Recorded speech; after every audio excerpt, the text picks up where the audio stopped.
तो शुरू करते हैं। तो सब बच्चों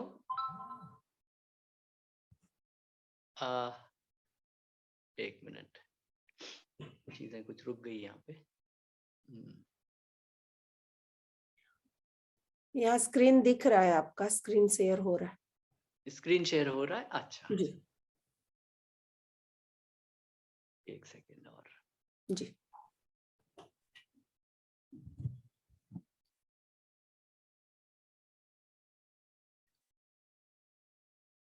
हाँ, अभी इसकी जरूरत नहीं थी वैसे। हाँ बच्चों, तो कल की परसों की क्लास से अपना हमने भाषा के ऊपर बात की थी। हमने बात की थी कि भाषा जो है वस्तु को इंगित करती है, तो इसका अर्थ क्या है। ठीक है, वो एक वाक्य है, उसको हम जो है उसका विस्तार कर रहे हैं। तो भाषा में शब्द हो गया जो आप देख पा रहे हैं यहाँ पर स्क्रीन में, और शब्द से अंत में वस्तु तक, और बीच का रास्ता क्या है, वो अर्थ है। तो शब्द से अर्थ, अर्थ से वस्तु। तो इसकी हमने बात की थी। और जो शब्द है, ध्वनि है, या इशारे से, जैसे मुख कोई सुन नहीं सकते हैं, उनको हाथ के इशारों से बताते हैं, तो ये सब भाषा है। तो ये भाषा के एक तरह से शब्द है या वाक्य हैं, चाहे वो लिखित रूप में हो, ध्वनि के रूप में हो, या हाथ के मूवमेंट से दिखाए गए हो।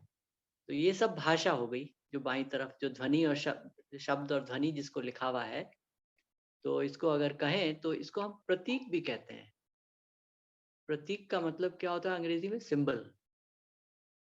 क्योंकि एक आदमी पहाड़ी पे खड़ा हुआ हाथ के इशारे कर रहा है, तो वो इतनी दूर से हमें सुनाई नहीं दे सकता है, लेकिन हम देख सकते हैं, तो वो प्रतीक है।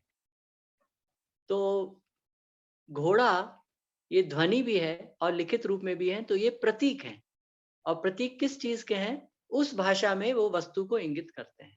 ठीक है, और हमारे पास उसका अर्थ पहुंचता है, और अर्थ के माध्यम से हम जब वास्तविकता में देखते हैं, तो आसपास की जो वस्तु है उससे हम रिलेट कर लेते हैं। तो ये शब्द जो है या प्रतीक जो है वो वस्तु तक पहुंच गया। तो भाषा जो है वास्तविकता को इंगित करती है, इसका एक ये उदाहरण हो गया। ठीक है, तो हमने एक तो ये बात की थी। फिर हमने इधर जाते हैं, फिर हम वाक्य पे आ गए थे, या एक से ज्यादा शब्द पर आ गए थे, और फिर हमने उसमें वाक्य लिए। तो बच्चा घर गया, तो ये प्रतीक हो गया। ये शब्द हो गए एक के बाद एक, तो ये पूरा मिलके एक बड़ा प्रतीक हो गया, और वो एक घटना को इंगित कर रहा है।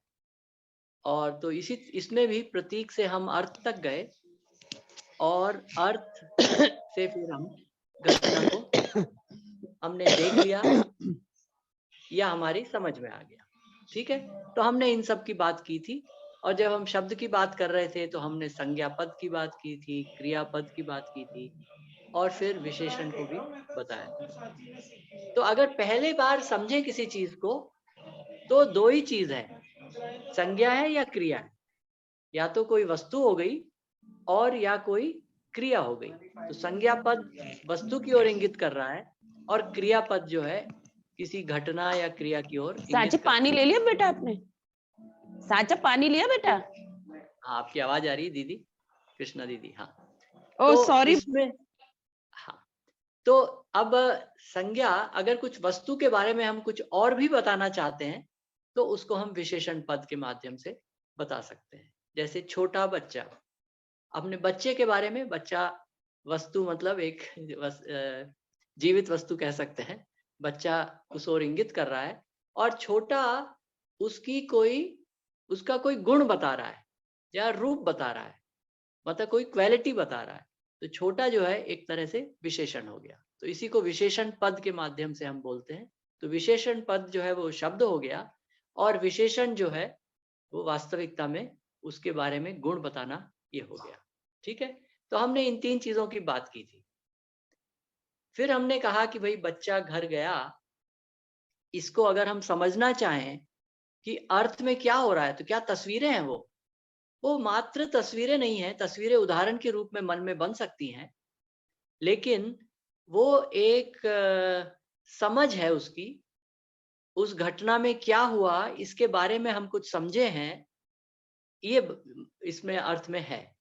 तो इस अर्थ को हम किस रूप से देखें, तो उसका एक तरीका हमने पिछली बार लिया कि भाई जो क्रियापद है वो किसी क्रिया को बता रहा है। तो क्रियापद गया है, तो क्रिया गया हो गई, घटना गया हो गई, और उसको हमने क्या एक बॉक्स के माध्यम से उसकी तरफ बना दिया। तो वेंट का भी गया हो गया, बॉक्स वाला गया, और हिंदी वाला गया शब्द भी ये गया बॉक्स वाला हो गया। तो बॉक्स से मतलब क्या है, ये किसी मन के अंदर हमारे मानसिक उसमें जो समझ बनी है, जो वस्तु हमारे कल्पनाशीलता में आई है, उसको हम बॉक्स से बना रहे हैं। ठीक है, तो गया शब्द हो गया, और बॉक्स के साथ जो बना हुआ है वो हमारे कल्पनाशीलता में, मन मतलब हमारे जीवन में, बुद्धि में, स्मृति में, ये इस रूप से इसको हमने दिखाने के लिए कि ये बॉक्स बना दिया। और वास्तविकता में क्या होगा, वास्तविकता में वो घटना हो जाएगी। तो ये क्रियापद गया है, और यहाँ पर क्रिया गया आ गई। ठीक है, जिसको ये मैं अभी इधर पॉइंट कर रहा हूं, और उसका संबंध बच्चे से भी है और घर से भी है। तो वो क्या संबंध है, तो बच्चा करता है, करने वाला है, और घर जो है वो चीज है जो फल के रूप में प्राप्त होगी। तो फल के, घर के निकट पहुंच जाना, ये उसका फल हो गया। तो घर जो है वो कर्म हो गया। ठीक है, तो बच्चा करने वाला हो गया और घर कर्म हो गया, और इसको हम ये एरो के माध्यम से इसको हम दिखाते हैं। अब इसमें और भी चीजें हो सकती हैं। बच्चा साइकिल से घर गया, तो साइकिल बनाया और उसमें एक नया एरो, नया बॉक्स बना दिया। ठीक है, जो अभी आप यहाँ देख रहे हैं, मैं एरो बना के दिखा रहा हूँ कि मैं कहाँ पॉइंट कर रहा हूँ। और इसमें गया और साइकिल में क्या संबंध है, करण का संबंध है। करण मतलब साधन। ठीक है, तो कर्ता, कर्म, करण, ये तीन चीजों की हमने बात की थी। बाद में हमने समय की भी बात की थी, तो उस पे, उन चीजों पे आ जाएंगे।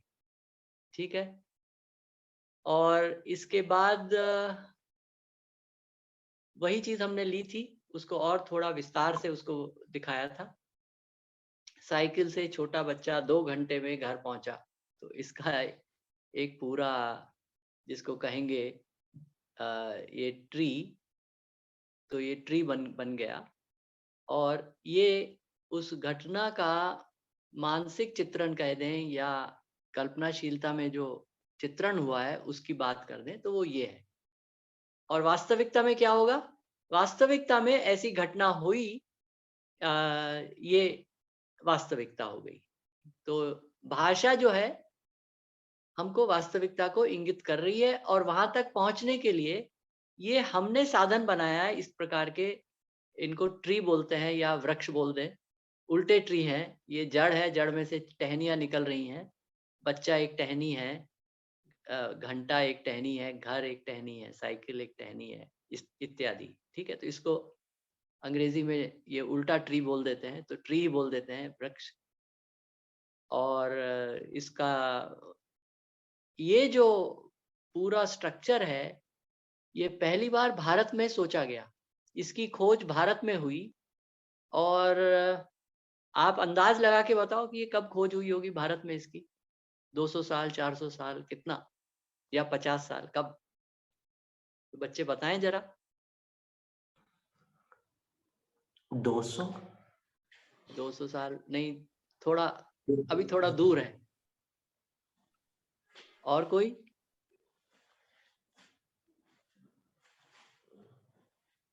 इसकी खोज हुई 2500 साल पहले, और इसकी खोज एक भाषाविद कहें, व्याकरण के आचार्य कहें, पाणिनि ने की।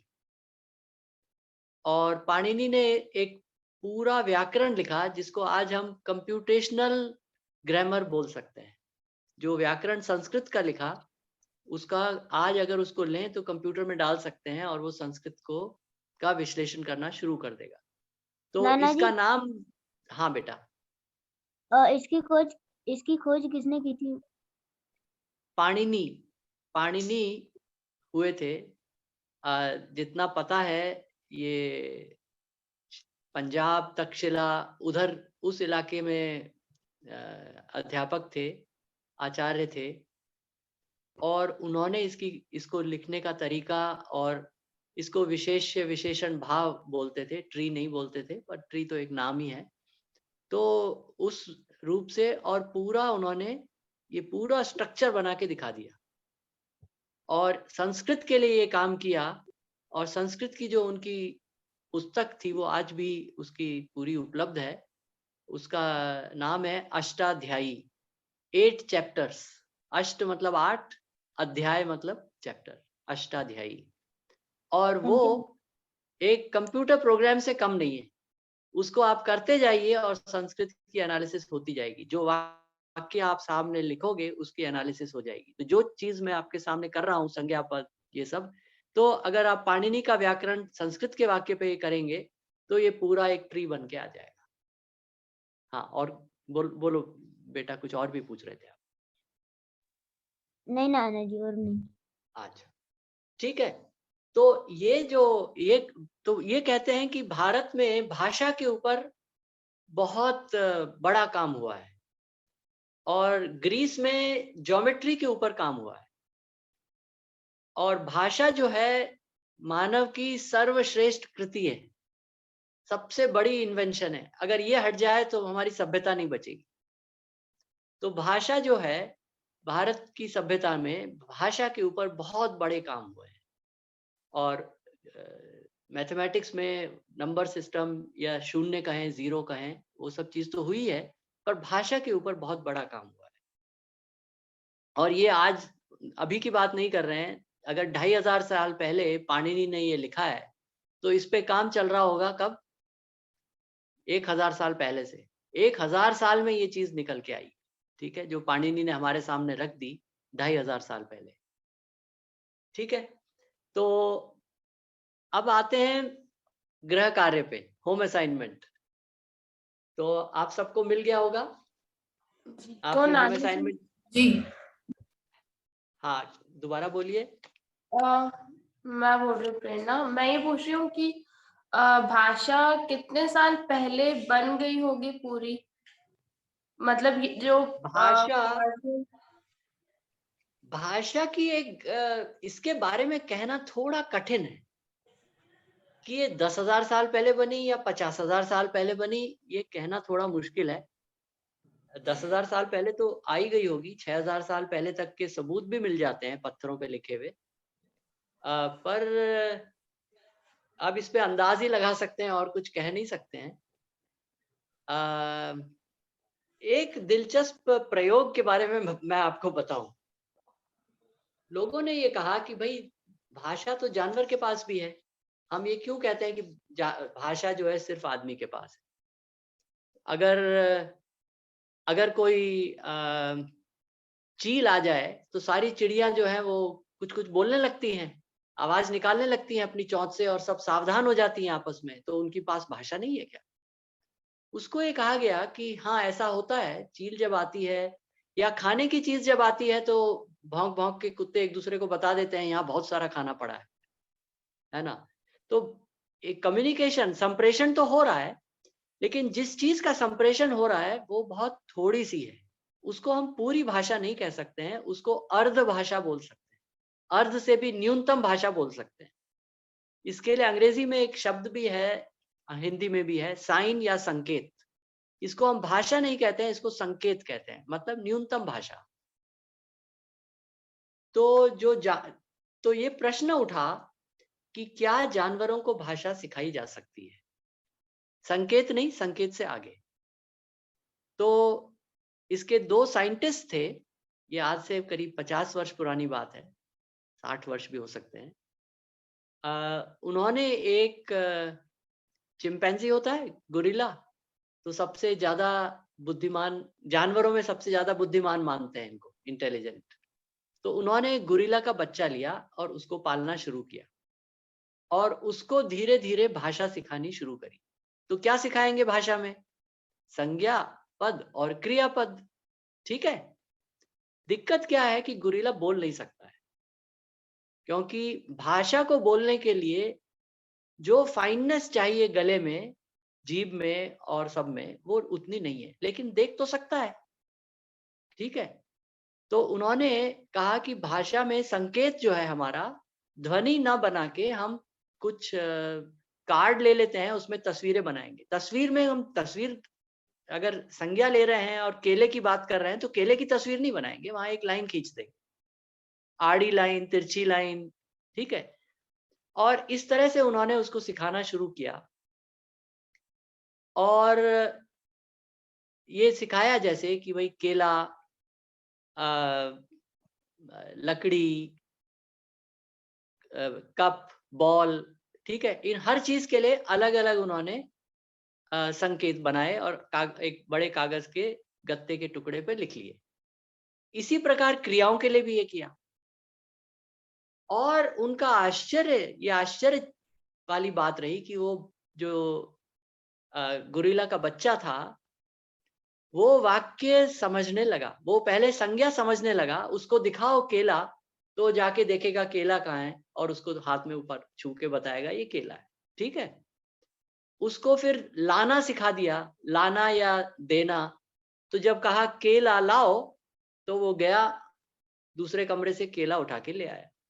लोगों ने कहा ले लीजिए, ये जो जानवर है, जानवर का बच्चा है, ये तो भाषा सीख सकता है, ठीक है?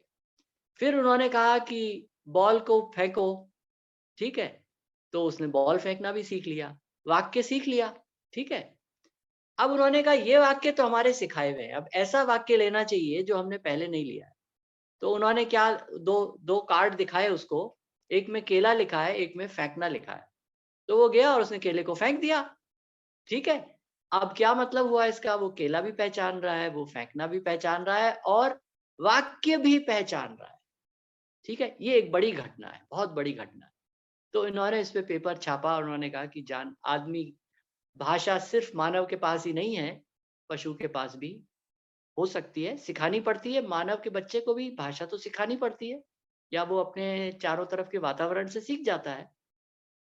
तो उसी प्रकार से पशु का बच्चा भी सीख सकता है। ये काफ़ी हिला देने वाली घटना थी। इस पे काफ़ी फिर खोज हुई और उन्होंने कहा कि ये संकेत से ऊपर है, लेकिन ये अर्ध भाषा है, पूर्ण भाषा नहीं है। क्योंकि वो प्रेज़ेंट टेंस, वर्तमान काल के अलावा वो कुछ नहीं समझ पाया। उसको ये नहीं सिखा पाए कि कल केला खा लेना, कल तुमने केला खाया था। अ, परसों बॉल को उठा के यहाँ रख रख देना, ठीक है? वहाँ बॉल रखना अच्छा नहीं है, ये कुछ भी नहीं सिखा पाए। बहुत कोशिश की, ये सब कुछ नहीं सिखा पाए। तो इन्होंने उसके लिए एक शब्द दिया गया, ये जो अर्ध भाषा है, जो वो सीख गया, वाक्य सीख रहा है, तो उसमें हियर एंड नाउ, जो अभी है और यहाँ पर है, इन 2 चीज़ों को ही वो सीख सकता है। ठीक है? क्या मतलब हुआ? अभी है मतलब वर्तमान, यहाँ पर है here, so here and now. तो इससे ज़्यादा भाषा नहीं सिखा सकते और बहुत प्रयास हुए और वो सब जो है विफल हो गए, फेल हो गए और जानवर को फिर और चीज़ें नहीं सिखा पाए। तो इसका क्या अर्थ हुआ कि मानव के पास पूर्ण भाषा है, जिसमें हम उन चीज़ों की भी बात कर सकते हैं जो कभी नहीं हुई आज तक, और इसकी भी बात कर सकते हैं कि इसकी संभावना है। एक तो ये तो कर ही सकते हैं कि इसको कल कर लेना, इसको अगले महीने कर लेना। साथ में हम ये भी कह सकते हैं कि इसकी संभावना है। तो इसमें जो टेंस बोलते हैं हम, काल, aspect, modality, tense, aspect, modality, इन तीनों की बात भी की जा सकती है हमारी भाषा में। और ऐसी चीज़ों की भी बात की जा सकती है जो संभव ही नहीं है, उड़ने वाला घोड़ा, ठीक है? तो मानव के पास पूर्ण भाषा है, जो वास्तविकता में सब चीज़ों को इंगित कर सकता है, और जो अभी वास्तविक नहीं, हमने नहीं देखा है, उसका भी हम कल्पनाशीलता में उसको हम ला सकते हैं, ठीक है? तो फिर आते हैं हम थोड़ा होमवर्क पे, होम असाइनमेंट, गृह कार्य, तो वो सब आपको मिल गया होगा। तो जी। कौन कौन कौन बेटा जी बताएंगे? मेरे पास वो मैं यहाँ पे टैबलेट पे हूँ इसलिए खोल नहीं पा रहा हूँ उसको, पर चलिए पढ़ देंगे। तो पहला वाक्य था बच्चा बैडमिंटन खेल रहा है, यही था ना? तो जरा हाँ। बताएं। हाँ, कौन बताएगा भाई? मैं बताऊं? हाँ जरूर। इसमें बच्चा और बैडमिंटन संज्ञा है और खेल रहा है वो क्रिया है, और बच्चा करता है और बैडमिंटन कर्म है। बढ़िया बढ़िया, तालियां भाई तालियां। बहुत बढ़िया। ठीक है, तो बच्चा जो है करता है, खेल रहा है, ये क्रियापद इसको कह रहे हैं, ठीक है, जैसा आपने बोला। और बैडमिंटन एक खेल का नाम हो गया, बच्चा फुटबॉल खेल रहा है, बच्चा क्रिकेट खेल रहा है, ठीक है। जी। तो ये कर्म हो गया, तो बच्चा बैडमिंटन खेल रहा है, ठीक है। नेक्स्ट आप में अगला और बता दो। हाँ अच्छा मैं बताऊं? हाँ, अ, अगला वाला भी। बच्चा बल्ले से बैडमिंटन खेल रहा है। तो ठीक है, बच्चा बल्ले और बैडमिंटन ये तीनों संज्ञा हो गई, खेल रहा है वो क्रिया हो गई, और बच्चा करता ही है। बल्ला जो है वो कारण है, मतलब करण। करण है, और करण बोलते हैं, बैडमिंटन है वो कर्म है। सही, बिल्कुल सही, ठीक है, बहुत नाना बढ़िया। जी, जैसे हाँ, इसमें थोड़ी सी मतलब प्रॉब्लम हुई कि कर्म और कारक कैसे पहचाने, तो मतलब इसका क्या होगा, कैसे पहचानेंगे इसको? कारक मतलब कर्ता और कर्म में फर्क। जी। तो कर्ता जो है उसको पाणिनि ने लिखा है स्वतंत्र कर्ता, ठीक है। तो स्वतंत्र कौन है इसमें? बच्चा स्वतंत्र है कि बैडमिंटन स्वतंत्र है? तो बच्चा। बच्चा स्वतंत्र है। हाँ, तो बच्चा जो है वो कर्ता कारक हो गया, और बैडमिंटन जो है वो कर्म कारक हो गया, ठीक है। दोनों कारक हैं, एक कर्ता कारक है, दूसरा कर्म कारक है, ठीक है। जी। और आगे उदाहरण देखते हैं तो चीजें और फिर समझ में आएंगी। अगला वाला वाक्य कौन लेगा? मैं बताऊं? हाँ प्रेरणा बेटा। ओके। तो एक काली बिल्ली पेड़ पर चढ़ गई। तो इसमें बिल्ली बिल्ली संज्ञा है, पेड़ संज्ञा है, चढ़ गई क्रियापद है, और काली विशेषण है, और एक एक भी विशेषण होगा क्या? हाँ, एक भी विशेषण हम मान लेंगे इसको। किसका हाँ, विशेषण है? बिल्ली का। बिल्ली का। काली भी बिल्ली का विशेषण है, हाँ, ठीक है। तो इसमें जो कर्ता है वो बिल्ली है, और उसको क्या बोलते हैं, कर्म जो है वो चढ़ गई। आ, इसमें जो है ये थोड़ा सा ये इस तरह की कुछ शंकाएं जरूर आती हैं। तो मैं ट्राई प्रश्न करूं? है कि चढ़ गई तो क्रियापद है, ठीक है। चढ़ गई ये पूरा एक क्रिया है जिसमें दो दो शब्द दो आ गए हैं, लेकिन ये पूरा एक ही क्रिया बता रहा है ना। तो क्रिया एक ही है और क्रियापद में चढ़ गई हम पूरा पद मान सकते हैं। हाँ, और बताओ बेटा, अभी और कोई बोला था? नेक्स्ट श्रेया बोल रही थी कुछ। हाँ हाँ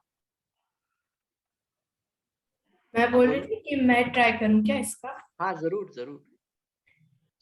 कि चढ़ गई क्रियापद, बिल्ली जो है वो कर्ता, पेड़ हाँ कर्म हो गया, और बिल्ली के दो विशेषण हो गए, एक और काली। ठीक, सही सही, ठीक है। तो पेड़ जो है यहाँ पर तो इस तरह इस पे एक प्रश्न ये आ सकता है कि यहाँ पेड़ कर्म है या अधिकरण है।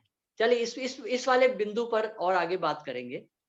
इसमें एक और सवाल था ना इसके बाद, अगला हाँ प्रश्न। नानी। हाँ, हाँ नेक्स्ट जीवज बेटा। वही मेरे को समझ में नहीं आया कि ये करते, ये करना कैसे है। इसमें पहले बेटा संज्ञा पता करनी है। संज्ञा मतलब वस्तु, तो इसमें वस्तुएं कौन सी हैं? ठीक है, वस्तु बिल्ली है, पेड़ है, दो वस्तुएं हैं।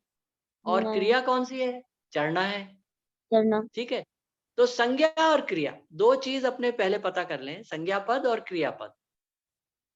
ये कैसे पता करेंगे? क्योंकि हमारे वाक्य तो हमारी समझ में आ गया, घटना हमारी चित्रण में भी आ गई, जी नाना जी। उससे हम पता लगाएंगे कि भाई इसमें चीजें कौन कौन सी थी।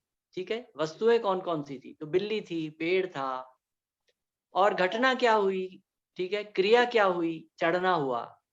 तो अब हम देखेंगे कौन से शब्दों का प्रयोग हुआ है। ठीक है, तो चढ़ गई, ये दो शब्दों का प्रयोग हुआ है क्रिया के लिए, तो इसको हम क्रियापद बोल देंगे। ठीक है, तो पहला काम है कि जो मन हम वाक्य हम हिंदी जानते हैं, तो हम हिंदी जानते हैं तो इसको पढ़ने के बाद हमारे मन में एक चित्रण हो जाता है तुरंत। उसको हम सोचें और बताएं कि भाई क्या क्रिया हुई, क्या क्या वस्तुएं थी। उस हिसाब से फिर क्रियापद हो गया, उसी हिसाब से फिर शब्द ये संज्ञा पद हो गया। ठीक है, बाकी जो बचे उनको फिर बाद में सोच सकते हो कि ये क्या है। ठीक है, एक है, काली है, ये सब क्या चीजें हैं, तो ये विशेषण हो गए। ठीक है ठीक नाना। है, हाँ। और कोई बोल रहा था अभी, बताने वाले थे आप में से कोई? मैं बोल रही थी, नेक्स्ट हाँ सेंटेंस है, पेड़ पर एक काली बिल्ली चढ़ गई। हाँ तो इसमें भी पेड़ जो है संज्ञा पद है, बिल्ली एक संज्ञा पद है, एक और काली बिल्ली का विशेषण है, और चढ़ गई क्रियापद है। और इसमें ठीक। क्वेश्चन था कि इन दोनों वाक्यों में, मतलब एक काली बिल्ली पेड़ पर चढ़ गई और पेड़ पर एक काली बिल्ली चढ़ गई, इनमें क्या कोई अंतर है? ठीक। तो मुझे जैसा लगा कि इनमें जो कहना चाह रहे उसमें कोई अंतर नहीं है, मतलब दोनों का मीनिंग एक ही है। लेकिन जो पेड़ है, मतलब जो पहला वाला सेंटेंस है उसपे शायद काली बिल्ली पर ज्यादा फोकस किया है कि एक काली बिल्ली पेड़ पर चढ़ गई, और जो सेकंड वाला है उस पर पेड़ पर ज्यादा फोकस किया है कि पेड़ पर एक काली बिल्ली चढ़ी है। मुझे ये दिखा। बहुत बढ़िया, बहुत बढ़िया। तो इससे हम क्या कहेंगे कि इनके जो अर्थ में जो क्रिया हो रही है और जो उसमें वस्तुएं हैं उनमें कोई अंतर नहीं है, घटना वही हुई।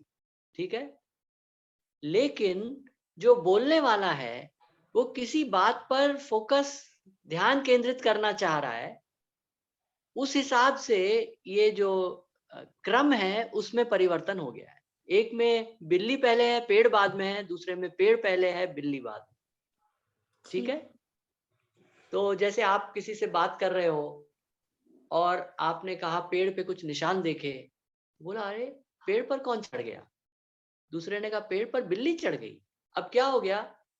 बिल्ली पे ध्यान केंद्रित हो गया, मतलब कल्पनाशीलता में, कि भाई ये जो निशान है, पेड़ की हम बात कर ही रहे हैं, पेड़ पर, है ना? और करते करते ये पूछा कि अरे ये कौन इस पे चढ़ गया? तो भाषा जो है मात्र घटना को बताने की वस्तु नहीं है, उसके साथ में वो यह भी बताती है कि किधर ध्यान केंद्रित करना है। ठीक है, तो कंप्यूटर जब इस तरह की शब्द या वाक्य बनाता है तो ये बहुत बड़ी, ये लोगों की कमी बताते हैं कि भाई वो पता नहीं कुछ कुछ बोल देता है, इसमें ध्यान जो है वो विचलित करता रहता है, जिस पे बात हो रही है वो बात नहीं हो पाती, ध्यान विचलित होता है। तो क्योंकि भाषा के माध्यम से हम जो है ध्यान केंद्रित करके एक लक्ष्य के साथ भाषा का प्रयोग करते हैं, और उसमें घटना ही नहीं है, घटना के साथ ध्यान का केंद्रित करना भी है, और ये सब दूसरे तरीके हैं कि क्रम हम बदल सकते हैं। तो हमारी भारतीय भाषाओं में ये क्रम की स्वतंत्रता है, और संस्कृत में तो बहुत ज्यादा स्वतंत्रता है। तो ये एक बहुत बढ़िया हमारे पास एक डिवाइस रहता है जिससे हम ध्यान केंद्रित कर सकें, क्रम बदल कर। ठीक है, अर्थ वही रहे लेकिन ध्यान केंद्रित जो है हम अलग अलग बिंदुओं पर कर सकते हैं। अंग्रेजी का स्वभाव थोड़ा अलग है, क्योंकि अंग्रेजी में अगर हम बोलें कि the cat killed the rat, और बोले रैट को पहले ले आओ, रैट किल्ड द कैट, जो अर्थ का अनर्थ हो जाएगा। ठीक है, बिल्कुल अर्थ में परिवर्तन हो जाएगा बिल्कुल। तो वहां पर जो है क्रम, जो शब्दों का ऑर्डर जिसको कहेंगे, क्रम कहेंगे, वो हमको अर्थ तक पहुंचने में सहायता कर रहा है। और हमारी भाषाओं में कुछ और चीजें हैं जो हमें अर्थ तक ले जा रही हैं। तो आज हम उसकी बात करेंगे। और पहले और कुछ उदाहरण कर लेते हैं गृह नाना कार्य में जी, से। हाँ, इसमें जो ये है कि एक काली बिल्ली पेड़ पर चढ़ गई और दूसरा है पेड़ पर काली बिल्ली चढ़ गई, तो इसमें कर्ता और कर्म तो एक ही रहेंगे ना? हाँ, बिल्कुल। कर्ता बिल्ली ही रहेगी, कर्म पेड़ ही रहेगा, ठीक है। और जी। क्रिया तो रहेगी, क्रियापद वही है, लेकिन इनका वो बदल गया। तो ध्यान जो है वो हमारा दूसरी ओर चला जाए। एक में पेड़ पर ध्यान चला जाए, दूसरे में सामान्य जिसको कहेंगे वो बिल्ली पर ध्यान रहे, इतना ही है। ठीक है। नाना जी, हाँ, ये जो करता है उसका मतलब वो जो कोई व्यक्ति जो वो काम कर रहा है या फिर जो वो क्रिया कर रहा है, तो वैसे कर्म की क्या डेफिनेशन है? मैं परिभाषाओं पे अभी आएंगे हम, ठीक है। जी। पहले हमारा एक सेंस ये है कर्म के। देखिए, इसको समझने के लिए लोगों ने अलग अलग बातें कही हैं। तो एक अर्थ ये होता है कि भाई कर्म जिस पे काम किया गया है ना, पेड़ के ऊपर काम किया गया, ठीक है। वो समझने के लिए, शुरू में समझने के लिए ठीक है, पर इसके हम और भी अच्छी परिभाषाओं पे धीरे धीरे जाएंगे, ठीक है। लड़के ने खाना खाया, लड़के ने केला खाया, तो किस पे खाने की क्रिया किस चीज पर हुई? वही केले पर हुई। तो एक सामान्य परिभाषा इसको अभी लेके चल सकते, ठीक है। तीसरा वाक्य कौन करेगा? मैं बताऊं? हाँ, संदीप बेटा। मैं रेलगाड़ी से भोपाल गया, तो ठीक है। मैं तो इसमें हो गया। मैं तो सर्वनाम है ना? हाँ हाँ, ये सर्वनाम है, प्रोनाउन है, लेकिन ये वस्तु को इंगित करता है, ठीक है। सर्वनाम और रेलगाड़ी संज्ञा, और भोपाल हाँ, भी संज्ञा, और जो गया था वो क्रिया। क्रिया, ठीक है। तो इसमें हम्म, कारक कौन कौन से हुए? इसमें कारक हुए रेलगाड़ी, नहीं नहीं, सॉरी सॉरी सॉरी, कौन सा मैं कारक? मैं हाँ, कौन सा कारक है में? अम, मैं कौन सा कर्ता कारक। करता, मतलब कर्ता, वो रेलगाड़ी कर्ता से आगे कारक। हाँ, करता का। ठीक है। हम्म। भोपाल। भोपाल संज्ञा है और एक ये कारक है। कौन सा कारक है? करता कारक तो कारक तीनों है। है। हाँ, ये कौन सा कारक कर्म। है? हाँ? कर्म। कर्म है, कर्म।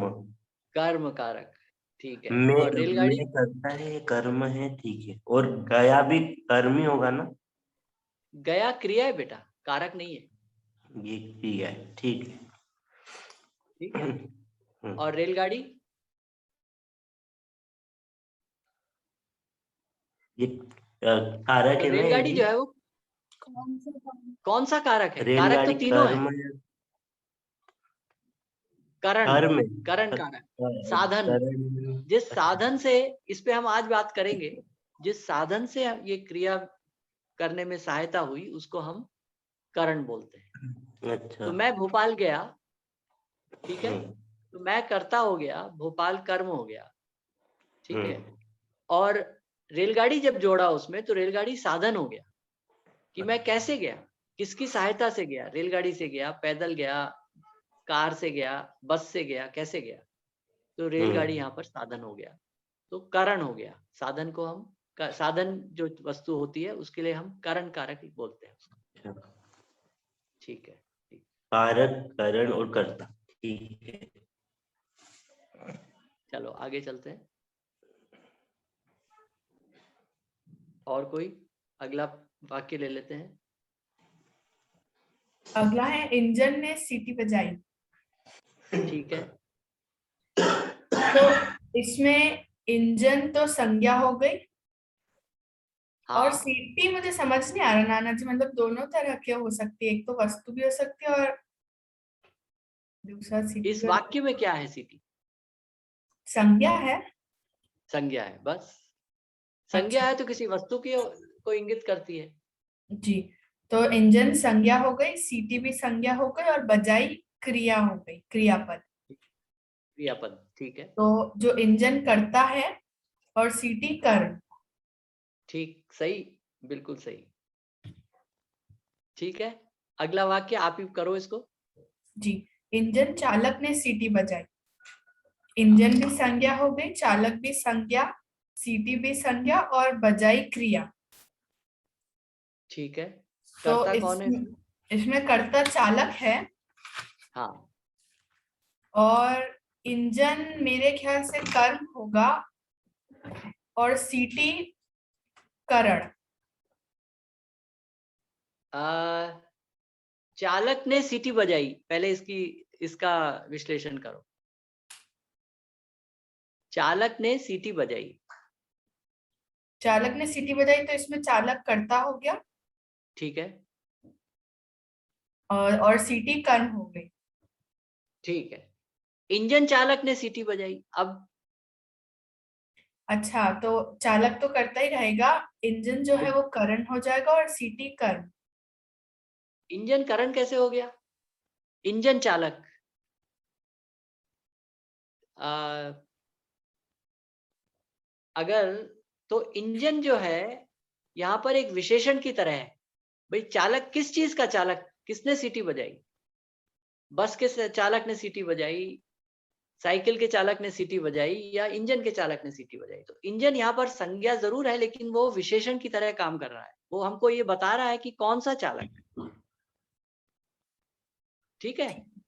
जी तो यहाँ पर इस उदाहरण में ये बताने की कोशिश थी कि कर्ता जो है चालक, इस वाक्य में चालक करता है और इससे पहले वाले वाक्य में इंजन जो है वो करता है। जी तो कर्ता दोनों वाक्यों में, एक में मानव है और दूसरे में एक मशीन है। तो इसको पाणिनि ने कहा है स्वतंत्र कर्ता, कि इन दोनों में कौन स्वतंत्र है? चालक स्वतंत्र है कि सीटी स्वतंत्र है? वही चालक स्वतंत्र है। तो चालक यहाँ पर करता हुआ, वहां पे इंजन स्वतंत्र है कि सीटी स्वतंत्र है? तो उसने कहा कि भाई यहाँ पर इंजन स्वतंत्र, ज्यादा स्वतंत्र है, सीटी कम स्वतंत्र है, इसलिए इंजन को हम कर्ता बोलेंगे। इन चीजों पे ये थोड़ी, ये सारी इसके सूक्ष्म चीजें हैं, इस पे हम बात करेंगे, ठीक है। एक काम करते हैं, अगला आखिरी वाक्य अभी छोड़ देते हैं और हम थोड़ा आगे बढ़ जाते हैं, क्योंकि कई चीजें, कई प्रश्न अब जो आ गए हैं उन पे मेरे ख्याल से जो मैं अब चर्चा करूंगा उसमें वो सारी चीजें आ जाएंगी, ठीक है। तो अब सवाल उठता है कि भाई क्रिया के कितने कारक, ठीक है। तो हमने ये देख ही लिया है कि अ, कर्ता, कर्म और करण, ये तीन तो हम देख ही चुके हैं।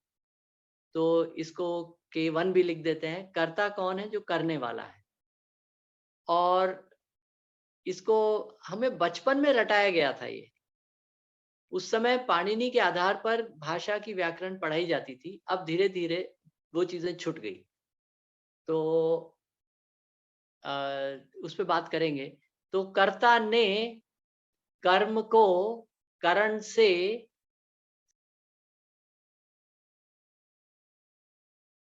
माँ ने बच्चे को चपत दिया। हाँ, तो माँ ने बच्चे को किताब दी, ये इसका जो है वो सकारात्मक पॉजिटिव लाभ हो गया। माँ ने बच्चे को चपत दी तो वो नेगेटिव हो गया, लेकिन उसका लाभ किसको मिला? बच्चे के गाल पे चपट पड़ा। तो इसमें भी बच्चा जो है वो संप्रदान, तो संप्रदान जो है क्रिया पूरी होने पर उसका जो प्रसाद मिल रहा है वो जिस पे जा रहा है उसके, वो संप्रदान हो गया, ठीक है। अपादान अलग होना, जिसका मैंने एक उदाहरण दिया था,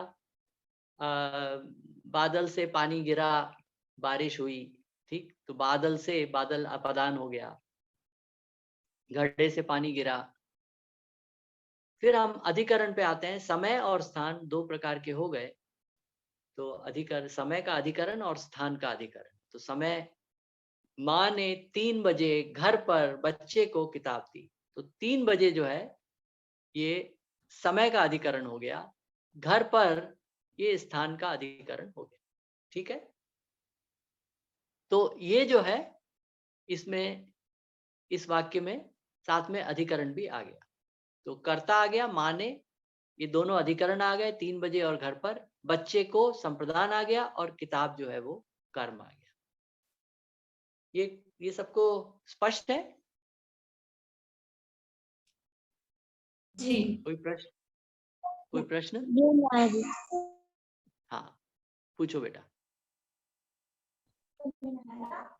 नहीं नाना जी, मुझे कुछ पूछना नहीं था, मैं बता रहा था कि हाँ मेरे को समझ में आ रहा है। समझ में आ रहा है, ठीक है, बढ़िया बढ़िया। यहाँ पर एक और चीज की ओर मैं आपका ध्यान दिलाना चाहता हूँ। जो क्रिया है वो बहुत महत्वपूर्ण है। तो हम जब कारक की बात करते हैं तो भाई कारक किसका है? ये कारक किसी क्रिया का है। तो पिया, तो बच्चे ने दूध चम्मच से पिया, तो चम्मच की क्रिया के कारक हैं। ठीक है, तो अगर बच्चा करता है तो किस चीज का करता है? पीने की क्रिया का करता है। दूध किस चीज का कर्म है? पीने की क्रिया का कर्म है। चम्मच क्या है? पीने की क्रिया का कारण है। ठीक है, तो इसका हमको थोड़ा ध्यान रखना चाहिए, क्योंकि कई बार ये छूट जाता है। तो हम सबसे नीचे जो 2 वाक्य लिखे इस पे जाते हैं कि बच्चे ने दूध पिया, बच्चे को दूध पिलाया। अगर हम ध्यान नहीं देंगे तो ये 2 अलग अलग तरीके की क्रिया हो गई। एक पीने की क्रिया है, एक पिलाने की क्रिया है। तो पीने की क्रिया में कर्ता जो है वो बच्चा है, और कर्म दूध है। अगर हम पिलाने की क्रिया में जाएंगे तो यहां पर अगर मैं जोड़ दूं, माँ ने बच्चे को दूध पिलाया, तो अब इसमें कर्ता कौन है पिलाने की क्रिया में? बताओ, श्रद्धा बेटा जी बताओ।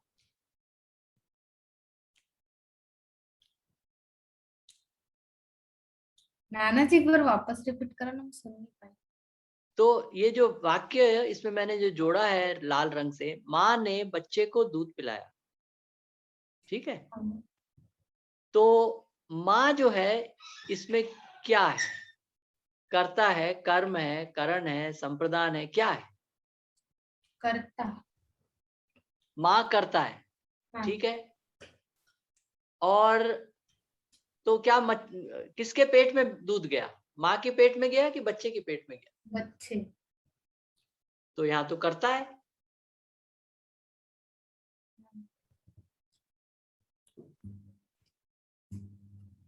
इससे पहला वाक्य देखेंगे, बच्चे ने दूध पिया। ठीक है, तो कर्ता कौन है? बच्चा है। किसके पेट में दूध गया? बच्चे के पेट में दूध गया। अब माँ ने बच्चे को दूध पिलाया। अगर आप कह रहे हो माँ करता है, तो मेरा प्रश्न है कि दूध किसके पेट में गया? तो दूध तो बच्चे के पेट में गया। ठीक है, तो ये कैसे हो रहा है? तो यहां हम कहेंगे कि ये 2 अलग अलग क्रियाएं हैं।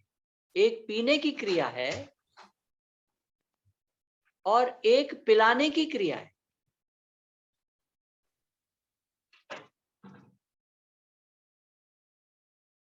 ठीक है, पिलाने की क्रिया में जो पिला रहा है उसके पेट में नहीं जाएगा, जिसको पिला रहा है उसके पेट में जाएगा। ठीक है, तो आपने बिल्कुल सही एनालिसिस दिया था कि माँ जो है करता है, दूध तो दोनों केस में, दोनों उसमें कर्म ही है, और बच्चा जो है यहाँ पर संप्रदान है। इसका लाभ किसको मिला? पिलाने का लाभ बच्चे को मिला। ठीक है, तो माँ ने बच्चे को दूध पिलाया, तो ये पिलाने की क्रिया है। तो पिलाने की क्रिया का जो कर्ता होता है उसके पेट में दूध नहीं जाएगा, पीने की क्रिया का जो करता है उसके पेट में दूध जाएगा। ये समझ रहे हैं ना? तो जी। इस ओर ध्यान देना चाहिए कि क्रियापद कौन सी क्रिया को इंगित कर रहा है। तो पिया जो क्रियापद है वो पीने की क्रिया को इंगित कर रहा है। पिलाया क्रियापद है, ये पिलाने की क्रिया को इंगित कर रहा है। ठीक है, ये समझ गए? तो नाना जी जैसे ये सेकंड नंबर है, माँ ने बच्चे को किताब दी, तो इसमें भी हाँ। माँ जो है वो कर्ता हो गई, और किताब तो कर्म हो गया, और किताब दी तो उसका लाभ बच्चे को हुआ, तो इसको इसमें भी बच्चा जो है वो संप्रदान हो गया। संप्रदान, बिल्कुल सही, बिल्कुल सही। तो देने की क्रिया में बच्चा जो है संप्रदान हो गया। ठीक है, तो ये क्रिया पे निर्भर करेगा कि उसमें कौन कौन से कारक आ सकते हैं। ठीक है, अब हम बोले हैं कि बच्चा दौड़ा, अब इसका कर्म क्या है? इसका कोई कर्म नहीं है, करता है सिर्फ। ठीक है, इसमें कोई कर्म जोड़ सकते हैं क्या? इसमें नहीं जोड़ सकते हैं, क्योंकि वो क्रिया है, उसका कोई अलग से फल नहीं है। जो करता है, जो दौड़ रहा है, उसी को फल मिल रहा है। क्या फल मिल रहा है? उसकी शरीर उसका मजबूत हो रहा है, वो दौड़ रहा है। ठीक है, तो क्रिया सब क्रियाओं के साथ सारे कारक नहीं होते हैं। ठीक है, तो विशेष रूप से दो प्रकार की क्रियाएं होती हैं, सकर्मक और अकर्मक। वो क्रियाएं जिनके साथ कर्म आ सकता है, वो क्रियाएं जिनके साथ कर्म की हम कल्पना भी नहीं कर सकते। ठीक है, तो जैसे पीना है, तो पीने में जो जो वस्तु पी जा रही है वो कर्म हो गई। दौड़ने में कोई ऐसी चीज नहीं है जो कर्म हो सकती है, तो उनको अकर्मक कहा गया है। ठीक है, तो ये जो चीजें मैं आपको ये जो बता रहा हूं, ये हमें भाषा के अर्थ तक पहुंचने में सहायता के लिए बात हम उसकी कर रहे हैं। हम साथ में ये भी समझ रहे हैं कि अगर हम इस प्रकार से क्रिया वाक्य का विश्लेषण कर सकते हैं, तो हम दुनिया की किसी भी भाषा का विश्लेषण कर सकते हैं। तो जो चीजें हमने आज की हैं, इसके उनके आधार पर हम अंग्रेजी का भी विश्लेषण कर सकते हैं, अंग्रेजी वाक्य का भी विश्लेषण कर सकते हैं। तो आप कहोगे, अरे आप तो व्याकरण पढ़ा रहे थे हिंदी की, ये अंग्रेजी की व्याकरण कैसे आ गई इसमें? तो हम जो व्याकरण पढ़ा रहे हैं वो यूनिवर्सल व्याकरण, यूनिवर्सल ग्रामर पढ़ा रहे हैं। ठीक है, कि ये वो शब्द, वो इनके पहलू हैं जो किसी भी भाषा के लिए जरूरी है। ठीक है, तो मैं आपको हिंदी का व्याकरण नहीं पढ़ा रहा हूं, वास्तव में मैं आपको यूनिवर्सल व्याकरण पढ़ा रहा हूं।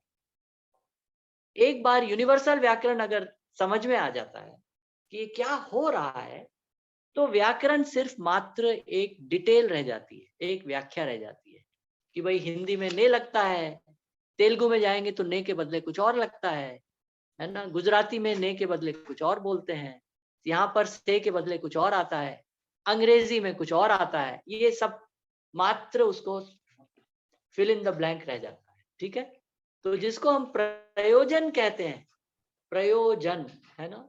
आपको जब मैं पिछले समय पढ़ा रहा था, तो मैं ये बोलता था, हर बार सवाल पूछो कि क्यों, ऐसा क्यों, है ना। तो अब ने क्यों, इसका उत्तर आप दे सकते हो कि भाई ने, हिंदी ने ने का चुनाव किया, एक प्रतीक, ऐसा प्रतीक चुना जिससे कर्ता को बताया जा सके। कर्ता को बताना क्यों, जिससे भाषा से हमें समझ आ जाए कि कौन। ठीक है, तो इसको जो है यूनिवर्सल, यहाँ बड़ा बड़ा लिख देता हूँ, यूनिवर्सल ग्रामर।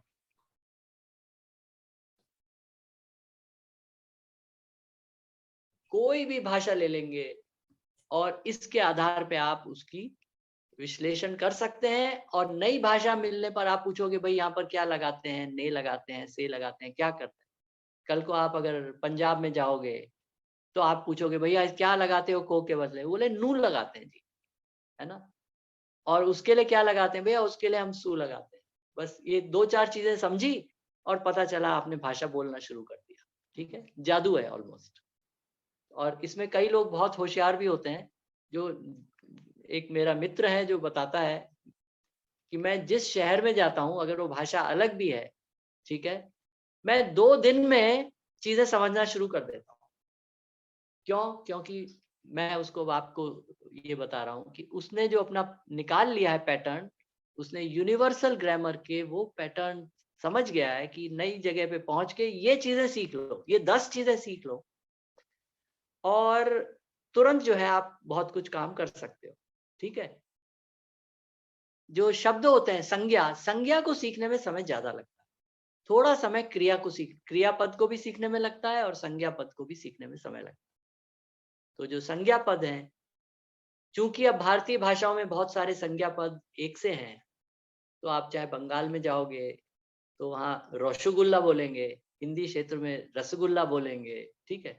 तो उच्चारण थोड़ा थोड़ा अलग होता है, पर शब्द बहुत सारे जो है वो शेयर्ड कॉमन मिलते हैं। ठीक है? पर यहाँ पे हम वापस आते हैं, इससे हमको ये पता चलता है कि हम किस प्रकार भाषा से अर्थ तक पहुंच सकते हैं। ठीक है? तो अभी जो हमने बात की है, तो हमने ये जो बिंदु आ गए, जैसे इनको परसर्ग कहा, तो जैसे अंग्रेजी में प्रेपोजिशन होता है, क्योंकि वो बाद में लगते हैं, प्री पोजिशन, ये है पोस्ट पोजिशन, संज्ञा के बाद में लगने वाला। और ये संज्ञा का क्या बताता है? ये संज्ञा का क्रिया से क्या संबंध है ये बताता है। ठीक है? तो बच्चा और पिया में क्या संबंध है ये ने बता रहा है। ठीक है? और ने को देखते ही हम समझ गए कि वो बच्चा करता है। ठीक है? यहाँ माँ ने बच्चे को दूध पिलाया, देख के हम समझ गए कि माँ ने लगते ही कि माँ करता है। पर हम ध्यान क्या रखना पड़ता है कि कौन सी क्रिया का करता है, पीने की क्रिया का करता है कि पिलाने की क्रिया का करता है। ठीक है? तो मैं आपका ध्यान उस ओर खींच रहा था। ठीक है? ये समझ में आया सबको? जी। ये ना ठीक है? तो अब आगे चलें।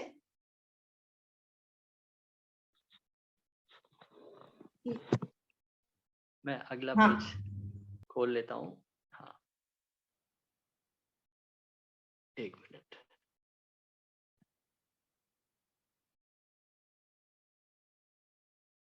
हाँ, तो हमने जो है वाक्यों की बात की थी। ठीक है? और अगर हम कहें, हमने जो अभी तक उदाहरण लिए थे वो सरल वाक्य, इसको अंग्रेजी में सिंपल सेंटेंस भी बोलते हैं। अगर आप अंग्रेजी की ग्रामर पढ़ोगे तो वहां आ जाएगा सिंपल, सॉरी,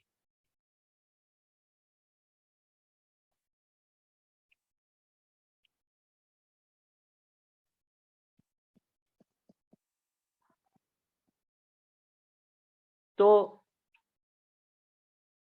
सिंपल सेंटेंस क्या है, सरल वाक्य क्या है?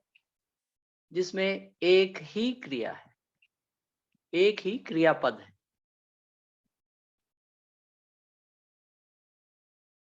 ठीक है?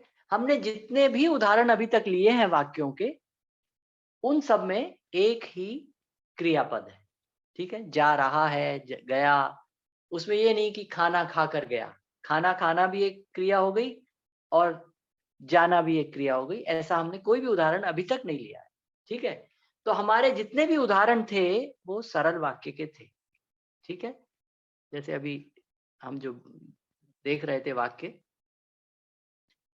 तो आप ये देखो कि इनमें सब में एक ही क्रियापद है। पिया पहले वाले में, दूसरे में देना, दी, तीसरे वाले में भी दी, चौथे वाले में पिया, फिर पिलाना।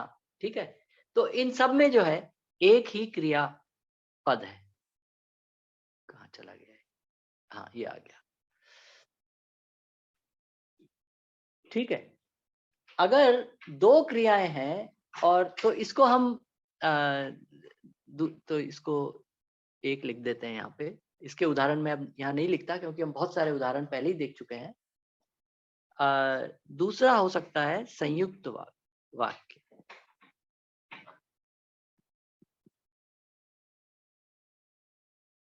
इसका मैं एक पहले उदाहरण लिख देता हूं। आज गणतंत्र दिवस है और बाहर नया सवेरा हो रहा है।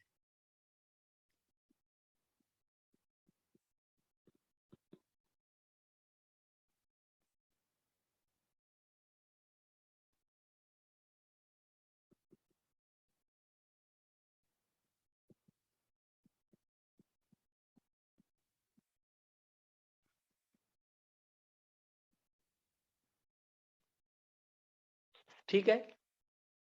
तो इसमें क्रियापद जो है उनको मैं नीचे उनके पंक्ति खींच देता हूँ, लाइन खींच देता हूँ। यहाँ पर 2 क्रियापद हैं, ठीक है। तो अब 2 क्रियापद हैं तो उनके अपने अपने कारक भी हैं, ठीक है। तो है इसके भी अपने कारक हैं, हो रहा है इसके भी अपने कारक हैं। तो इनको हम बोलेंगे कि ये दोनों अपने अपने रूप में वाक्य हैं, या उपवाक्य भी बोल देते हैं। उपवाक्य, पहला उपवाक्य, ये दूसरा उपवाक्य, ठीक है। बहुत साधारण, सिंपल, सीधे सीधी बातें हैं, इनमें कोई भी कठिनाई नहीं है। तो इसमें 2 उपवाक्य हो गए। इनको जोड़ा कैसे? ये जोड़ने वाला उनका और आ गया, ठीक है, योजक। और इसमें दोनों अपने आप में कंप्लीट है, ठीक है। अगर आप एक ही वाक्य को बोल देते आज गणतंत्र दिवस है, तो ये अपने आप में पूरा है। या आप बोलते बाहर नया सवेरा हो रहा है, ये भी अपने आप में पूरा है, ठीक है। तो ये दोनों उपवाक्य जो है एक सरल वाक्य के रूप में आ सकते हैं, ठीक है। तो संयुक्त वाक्य किन चीजों से बनता है? ये उन उपवाक्यों से बनता है जो अपने आप में पूरे हैं और इनमें दोनों प्रधान हैं। इनमें ये हम नहीं कह सकते कि एक ज्यादा जरूरी है और दूसरा कम जरूरी है, ठीक है। तो दोनों प्रधान है,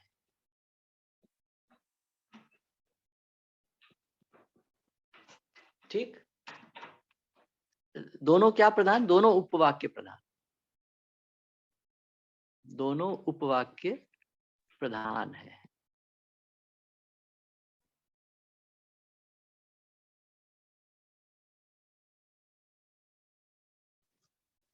ठीक है। तीसरे प्रकार का वाक्य, और 3 ही प्रकार के मेनली मुख्य यही हैं, मिश्रित वाक्य। अंग्रेजी में इसको कॉम्प्लेक्स सेंटेंस भी बोल देते हैं। क्रियाएं यहां भी एक से ज्यादा हैं, पर इसमें एक प्रधान है और दूसरी आश्रित है, ठीक है। जैसे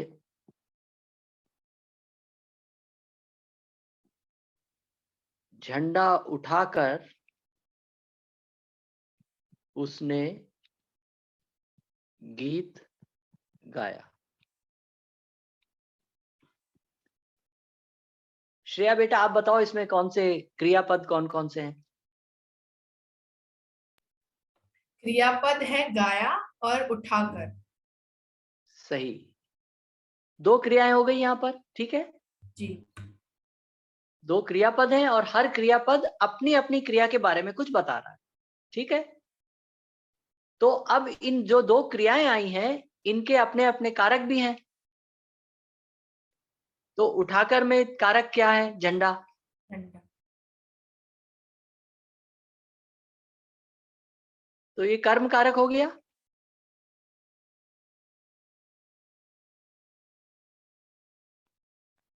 झंडा कर्म कारक हो गया।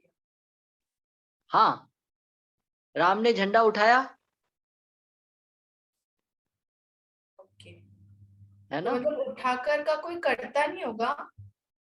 करता होगा लेकिन यहाँ बताया नहीं गया है। झंडा उठाकर मतलब जरूर किसी ने उठाया होगा, लेकिन यहाँ वाक्य में लिखा हुआ नहीं है, ठीक है। जी गीत गाया, क्योंकि ये, अब इस पे अभी आएंगे, क्योंकि ये प्रधान वाक्य नहीं है। जब प्रधान वाक्य नहीं होता है तो उसमें से कई चीजें छोड़ देते हैं, ठीक है। अब तो इसको मैं यहाँ लिख देता हूं। इसमें एक प्रधान उपवाक्य और दूसरा आश्रित, डिपेंडेंट।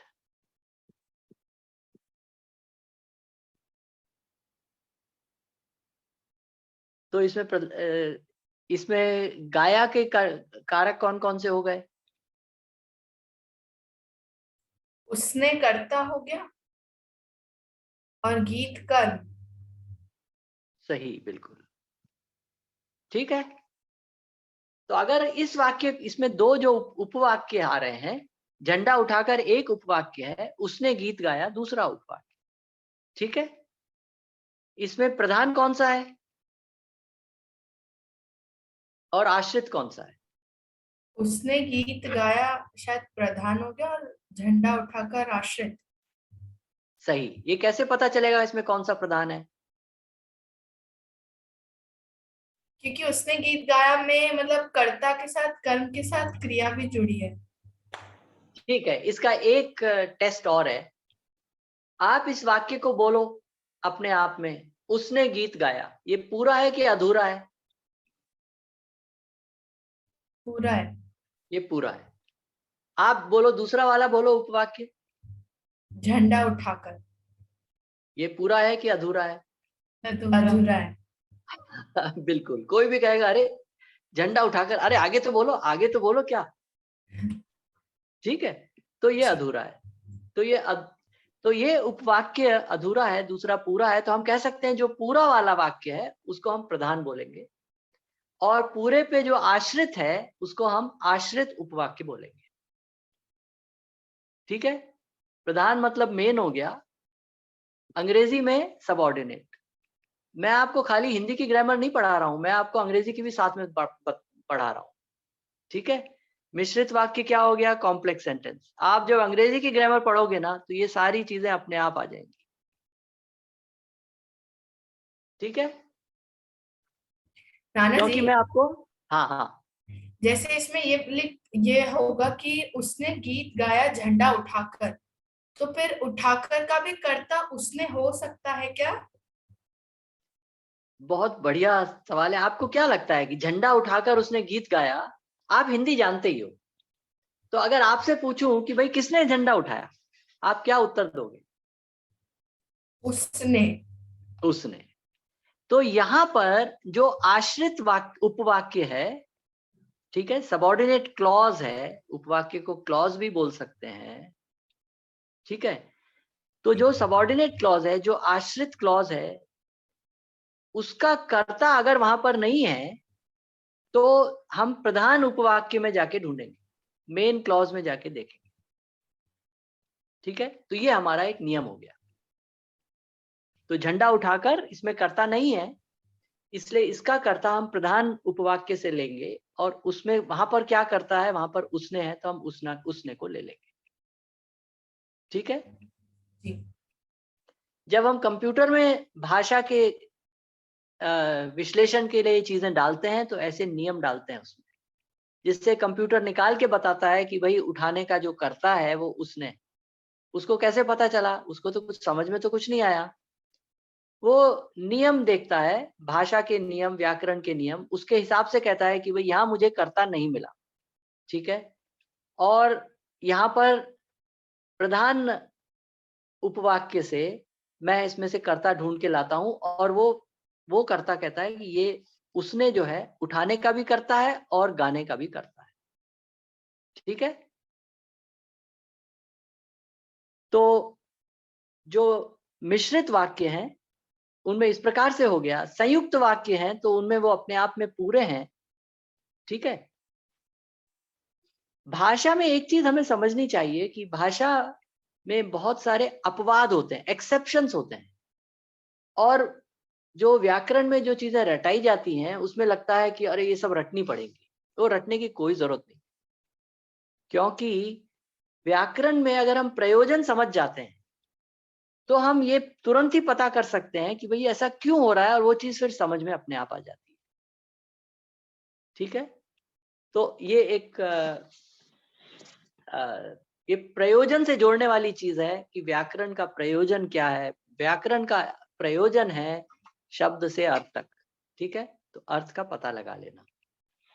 अब समय तो हो रहा है, पर अगर मैं 2-3 मिनट और ले लूं, ये जो अब ऊपर वाले वाक्य पे जाते हैं, बाहर नया सवेरा हो रहा है।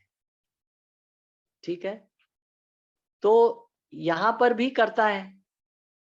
आज गणतंत्र दिवस है, ये भी इसमें इसमें भी संज्ञाएं हैं। तो ये थोड़ा सा मुश्किल है, मैं इसलिए रुक रहा हूं।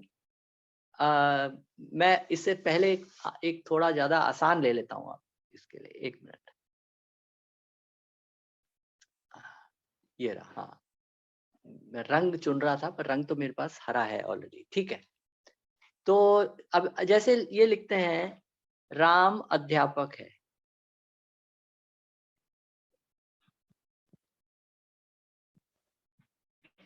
क्रिया कौन सी है इसमें श्रद्धा बेटा?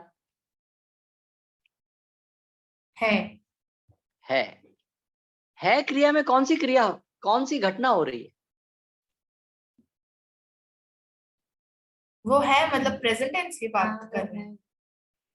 घटना कौन सी हो रही है? जब जैसे पीना था, ठीक है, बच्चे ने दूध पिया, तो उसमें हम घटना बता सकते हैं कि भाई बच्चे ने गिलास में दूध डाला होगा, मुंह से लगाया होगा, है ना, पूरा हम एक क्रम बता सकते हैं। यहां पर क्या हो रहा है? यहां पर अगर क्रिया है तो क्या क्रम है ना? तो इसमें ये बहुत मुश्किल सवाल है, लेकिन समझ जाएंगे तो बहुत आसान हो जाएगा। इसको हम बोलते हैं कि इस क्रिया में कोई भी परिवर्तन कुछ नहीं हो रहा है, ये स्थिति क्रिया है। स्थिति और गति समझते हैं? जी। ये हमें स्थिति के बारे में कुछ बता रहा है क्रियापद है, जो है क्रियापद है। ये कौन सी घटना के बारे में बता रहा है? ये घटना इसको नहीं कहेंगे, ये स्थिति के बारे में हमको बता रहा है। ठीक है, पीने वाली क्रिया गति क्रिया है। गति क्रिया में चीजें बदल रही हैं। पहले वो गिलास उठा, मुंह तक गया, उसमें से दूध मुंह में गया, मुंह से फिर वो नीचे आया और पेट में गया। ठीक है, तो गति है, उसमें क्रम है, तो गति क्रिया है। ये स्थिति क्रिया है, इसमें कोई क्रम नहीं है, क्योंकि एक स्थिति के बारे में हमको बता रहा है, और इसको भी क्रिया ही कहा गया है। ठीक है, क्योंकि हमें स्थिति के बारे में कुछ बता रहा है, ऐसी चीज जो लगातार बनी हुई है। तो जब हम कह रहे हैं कि राम अध्यापक है, तो है जो है एक स्थिति क्रिया है, और इसमें मुश्किल ये आती है कि इसको हम कर्ता बोलेंगे क्या? करने वाला तो कोई है नहीं इसमें कुछ भी। ठीक है, तो इसके लिए एक और शब्द का इस्तेमाल किया गया है, उद्देश्य और विधेय। एक प्रकार से ये कारक हैं, उद्देश्य कारक और विधेय कारक। ठीक है, हालांकि कोई क्रिया इसमें हो नहीं रही है, क्योंकि ये स्थिति क्रिया है। तो उद्देश्य जिसके बारे में कुछ बात कही जा रही है, स्थिति के, जिसकी स्थिति बताई जा रही है, तो राम जो है वो हमारा उद्देश्य है, जिसके बारे में हम कुछ स्थिति बताएंगे, और अध्यापक हमारा विधेय है, जो चीज हम बताएंगे। तो राम क्या है? राम अध्यापक। ठीक है, नाना ये जी, समझ गए? हाँ, तो राम अध्यापक का विशेषण क्यों नहीं हो सकता? इसमें जो स्थिति बताई जा रही है, तो वो राम के गुण से शुरू नहीं हुई है, वहां तक पहुंची है। तो अध्यापक अंत में, वो आप जो कह रहे हो वो बिल्कुल सही है, कि जब हमने विधेय बता दिया, तो वो राम की क्वालिटी आ गई, कि राम की क्या क्वालिटी है, वो अध्यापक है। बहुत बढ़िया सवाल पूछा है आपने, तालियां बजे भाई इस पे, कि अध्यापक विशेषण क्यों नहीं है। बहुत बढ़िया सवाल है। ठीक है, तो आप सही कह रहे हो, ये शुरुआत विशेषण से नहीं हो रही है, अंत इसका विशेषण में हो रहा है। ठीक है, इसीलिए इसको विधेय कहा है। तो राम उद्देश्य है, जिसके बारे में हम कुछ जानना चाह रहे हैं कि ये कौन है भाई, राम कौन है। हम किसी के बारे में बात कर रहे हैं, तो वो कह रहे हैं कि नहीं, राम अध्यापक है। अच्छा, वो अच्छा, मैं समझ गया। तो स्थिति क्रिया हम समझ गए कि राम किस स्थिति में है, वो स्थिति है कि वो अध्यापक है। अगर वो उस स्थिति में है तो वो उसका गुण है, इसलिए विशेषण बोल सकते हैं। तो अगली बार जब बोलेंगे तो हम ये बोल सकते हैं, अध्यापक राम। ठीक है, हो सकता है वहां पे दो राम आ जाए, एक राजा राम और एक अध्यापक राम, तो हम कहेंगे कि ये राजा राम, या सामान्य शब्द ही चुन लेते हैं। एक लेखक है, एक अध्यापक है, तो लेखक राम या अध्यापक राम। अब ये दोनों विशेषण के रूप में आ गए। बताते वक्त ये विशेषण नहीं है, ये विधेय है। ठीक है, बढ़िया हो गया, बहुत बढ़िया। और भी उदाहरण ले सकते हैं। आम मीठा है,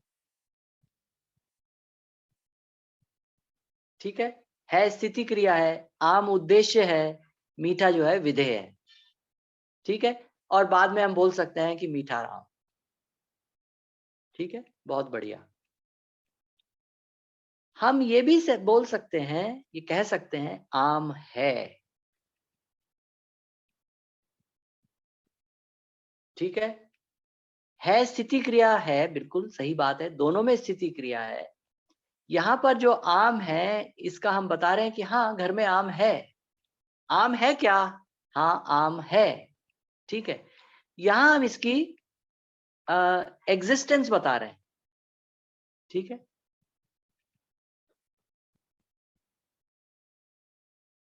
तो आप ये जो है क्रिया है इसके साथ में ये स्थिति क्रिया है और इसमें उद्देश्य विधेय के साथ आती है, या हम उसकी होने को बताते हैं कि हाँ आम है, घर में आम है, ठीक है। घर में आम है, हाँ अच्छा ठीक है। आम मीठा है क्या? तो अब जो है हम उद्देश्य विधेय पे चलेंगे। पहले हम एग्जिस्टेंस पे जाते हैं अगर पता नहीं है, और फिर हम उद्देश्य विधेय पे जाते हैं, और जब वो हो जाता है तो वो एक विशेषण बन जाता है, ठीक है। मीठा आम।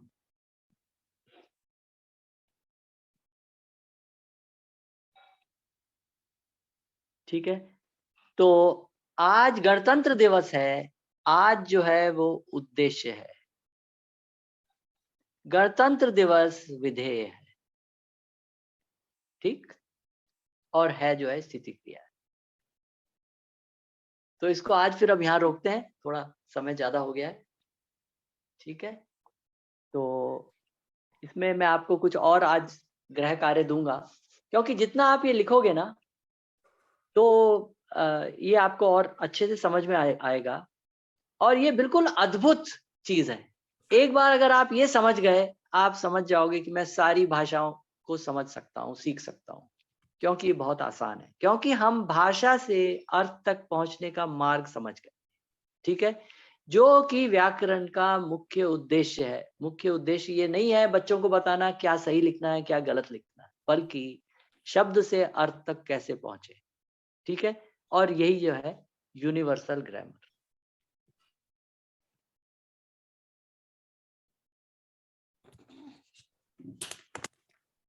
ठीक है जी कैसा लगा, समझ में आया? जी कितनी आसान चीज है व्याकरण, है कि नहीं? जी नहीं। थोड़ा अभ्यास चाहिए, थोड़ा अभ्यास चाहिए, लेकिन फिर इसके बाद हमको सब चीजें समझ में आने लगती हैं, ठीक है। आज रोकते हैं फिर। जी भैया, बहुत ही बढ़िया भैया, आपने सचमुच ठीक ही कहा कि अद्भुत है ये शब्द से अर्थ तक पहुंचने के लिए व्याकरण। तो यहाँ से आपने व्याकरण की जो प्रयोजन सेट किया, वहां से बच्चे जो है ये दबाव मुक्त होकर व्याकरण को पढ़ पाएंगे, है ना। लिखना या होमवर्क करना ये उसका गोल नहीं है। शब्द से अर्थ तक हम पहुंच पाए, अपने विचार को सही तरीके से संप्रेषित कर पाए, ये उसका अर्थ है। आपने ये बहुत बढ़िया ध्यान दिलाया कि ये यूनिवर्सल ग्रामर है ना। ये हिंदी व्याकरण, अंग्रेजी व्याकरण नहीं है। हम जिस भाषा में, जो हमारी मातृभाषा है, उसमें समझना हमारे लिए आसान होता है, तो ये यूनिवर्सल व्याकरण है। तो जिस क्रमिक तरीके से, जिस रोचक तरीके से आपने इसको प्रस्तुत किया, ये बहुत बढ़िया रहा हम सबके लिए। हमारे बच्चे अभी व्याकरण किताब शुरू करेंगे मंडे से, क्लास 8 का, तो इनके लिए एक माइंड मैप बन गया और एक आधार बन गया। तो आपके क्लास से पूरा वो किताब शुरू होगा। अगर एंड ऑफ द रिजल्ट वो बुक में वो यहाँ तक पहुंच गए, तो हम मानेंगे कि हमारा जो पढ़ना पढ़ाना रहा वो सार्थक रहा। और दीदी वो किताब मैंने देखी कल रात को बैठ के जी, और जो किताब के अंत में है वहां से मैंने शुरू किया। हाँ मैंने वो बात है। वो किताब जो है शब्द से शुरू होती है, मुझे लगा हमको विचार से शुरू करना चाहिए, जी और विचार मतलब वाक्य है, और इसके लिए यूनिवर्सल ग्रामर। बिल्कुल भैया, ये तो सभी बच्चों को ग्रामर पढ़ने से पहले अगर इतने के साथ, मतलब जो ये बिल्कुल माइंड मैप, रोड मैप और आधार है व्याकरण का, इसको बिल्कुल लक्ष्य में रखकर अगर हम पढ़ते हैं तो व्याकरण बहुत सहज हो जाता है, वो फैला फैला नहीं लगता है। नहीं तो व्याकरण पढ़ते हुए लगता है कि बोल क्या रहा है, आज ये बोल रहे हैं, कल वो बोल रहे हैं, तो बिल्कुल कनेक्शन बिल्कुल। बन जाता है। तो खूब बढ़िया। तो ठीक है। हमारे साथ अगर बाकी सब हैं, कोई भी अपने भावों की अभिव्यक्ति करना चाहते हैं तो हम 2-5 मिनट ले सकते हैं। सुनीता, शांति जी, नमस्ते जी आपने जैसा बोला, आज मुझे पता चला कि पहले दिन कुछ समझ में नहीं आ रहा था, और आपने जैसे कहा कि ये यूनिवर्स का क्या है, और मुझे इतना लग रहा था कि मैं बच्चे को पढ़ने लग जाऊं, जी क्योंकि मतलब मैं गुजराती होकर के मुझे प्रॉपर गुजराती पता ही नहीं है उसका पैटर्न क्या है। तो और ये मुझे इतना नहीं पता था, कल वंदना वाले की राजीव भाई की बात की थी, उन्होंने जो पढ़ते या राजीव भाई बोले थे, तो इतना मतलब आनंद होता है कि ऐसा कुछ अवेलेबल है, और अगर मेरे बच्चों को क्या हो सकती है। जी दीदी, अभी जो बताया गया वो क्या रहा है, तो काफी बीच में मुझे ऐसा ही हुआ, क्या हो रहा है ये, बट लास्ट में जब कुछ हुआ कि बच्ची जब प्रश्न में पूछती है जी दीदी, जी दीदी, आपकी आवाज थोड़ी कट गई रही, बीच बीच में कट रही थी, लेकिन जितना भी हमने सुन पाए आपका भाव बिल्कुल पहुंचा कि एंड अप में आपको समझ में आया कि ये कितना अच्छा है। हाँ। और कोई कुछ बोलना चाहते हैं? ज्योति का वीडियो ऑन है, ज्योति कुछ बोलोगे? हाँ मासी, फर्स्ट डे की क्लास तो मैंने नहीं की थी। आज जब मैंने शुरू किया तो मुझे अपने स्कूल डेज याद आए कि हमारे टीचर्स भी ऐसे ही हमें पढ़ाते थे। थैंक गॉड मैं इस मामले में लकी हूँ कि मेरे हिंदी के टीचर्स बहुत अच्छे थे, और क्लास में सबसे ज्यादा अगर किसी को डांट पड़ी है वो मुझे पड़ी है। मात्राओं में अगर किसी के सबसे ज्यादा, मेरी कॉपी में ब्लू पेन से ज्यादा रेड पेन होते थे, इतने मेरे मिस्टेक्स होते थे। तब मेरे सर मुझे हमेशा एक बात बोलते थे कि अभी तुम्हें बहुत बुरा लग रहा है, तुम्हें अच्छा नहीं लग रहा है कि तुम इतने अच्छे से कॉपी में सब लिखती हो और इतने रेड मार्क है, बट आगे तुम्हें समझ में आएगा। तो कॉम्पिटिटिव एग्जाम में मुझे वाकई में वो बहुत बेनिफिशियल रहा, वो मेरा मिस्टेक्स जो सर ने मुझे हमेशा हाईलाइट किया, तो आज वो सारे मुझे रिकॉल हो रहे हैं। तो इसलिए मुझे रिकॉल करने में ज्यादा प्रॉब्लम नहीं हुआ जब सर बताएं, और वो मुझे तुरंत तुरंत क्लिक हो गया। मुझे बहुत अच्छा लगा वापस एक बार सारा कुछ रिकॉल करने में। Thank you so much. बहुत बढ़िया। कोई और कुछ बोलना चाहते हैं अपने भाव को? कृष्णा दीदी। हाँ, नमस्कार भैया, नमस्कार सभी को।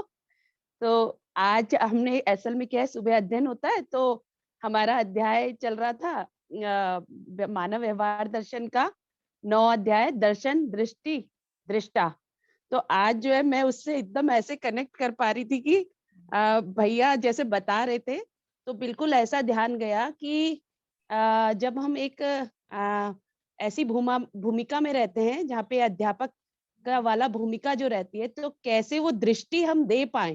तो मैं ऐसा देखी, मेरा पूरा जो उसका समीक्षा हुआ यही हुआ कि मतलब वो दृष्टि देने का जो कार्यक्रम भैया कर रहे हैं कि वो दृष्टि से वो देख पा रहे हैं उस चीज को, उसमें उनमें मेरे को खुद ही ऐसा देख के पूरा, कल भी मैं अटेंड किया, आज भी ऐसा विश्वास एक अंदर आना कि ये कुछ भी कठिन नहीं है और बड़े सिंपल टू कॉम्प्लेक्स तरीके से उन चीजों को ले जाना है ना, और एक विश्वास भी जगना कि ये बहुत आसान है और अगर इसको पकड़ते तो सभी भाषाओं को पकड़ा जा सकता है।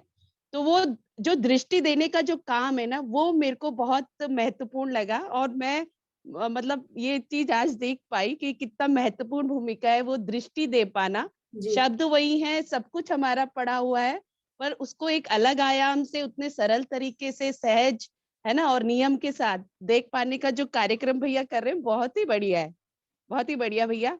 हम भी सुन रहे हैं, आपके लिए बहुत बहुत हमारा मतलब आभार है ना, अच्छा है दृष्टि देने के लिए। वही दीदी, प्रयोजन अगर समझ में आता है तो फिर जो है विषय बहुत आसान हो जाता है जी। जब बिना प्रयोजन रहित विषय पढ़ाया जाता है तो उसमें फिर ना तो रोचकता बचती होती है और वो फिर उससे डर शुरू होता है। जी जी, तो यही एंड करते हैं भैया, है ना? ठीक है, अपन परसों फिर मिलेंगे इस कड़ी को आगे हाँ। लेके, है ना? चलिए जी, बिल्कुल। सभी को नमस्कार, धन्यवाद भैया। नमस्ते, थैंक यू। आप सभी को भी थैंक यू धन्यवाद। सर। नमस्ते नानी जी। धन्यवाद सभी का। नमस्ते दीदी।